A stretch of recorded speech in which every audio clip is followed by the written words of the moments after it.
বর্তমানে ভারতবর্ষে সবথেকে বড় সেকুলার কারা জানেন তো? ব্রাহ্মণ ঘরের সন্তানগুলো। মুখার্জি, ব্যানার্জি, চ্যাটার্জি, গাঙ্গুলি, ভট্টাচার্য, হ্যাঁ, তারপরে ওঝা, ত্রিবেদী, চতুর্বেদী। এদেরকে যারা বিশ্বাস করবেন বা সেকুলার হিসাবে পোঙা কিন্তু তারা মারাবেন, বা কিচ্ছু করার নেই। এদের পূর্বপুরুষগুলোই কিন্তু পোঙা মেরেছে হিন্দু ধর্মের, এই জাতিভেদে ভাগ করে।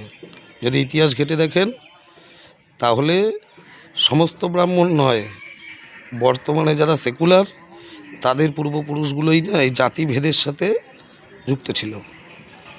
আর এখন যেই দেখছে হিন্দু ধর্মে থেকে আর কিছু করা যাবে না ভাই, ধান্দা বান্দা হবে না, তো এখন চলো বাড়া সেকুলার তৈরি হয়ে যায়, রাজনীতি করি। আর রাজনীতি করে এখন সবার পোঙা মারি। এদের কাজটাই হচ্ছে পোঙা মারা। যারা ভাবছেন না ওই যে মুখার্জি, ব্যানার্জি, ভট্টাচার্য, ত্রিবেদী, চতুর্বেদী, এরা বাড়া ধর্ম ত্যাগ করে বা ধর্মকে না মেনে বাড়া আমাদের সাথে সেকুলার হয়েছে, পোঙা মারার জন্য হয়েছে, আর কিছু না। খাবেন পোঙা মারা, টের সেদিন পাবেন, ঠিক আছে? কারণ এদের কাজটা হচ্ছে পোঙা মারা। এদিক থেকেও মারবো বাড়া, ওদিক থেকেও মারবো।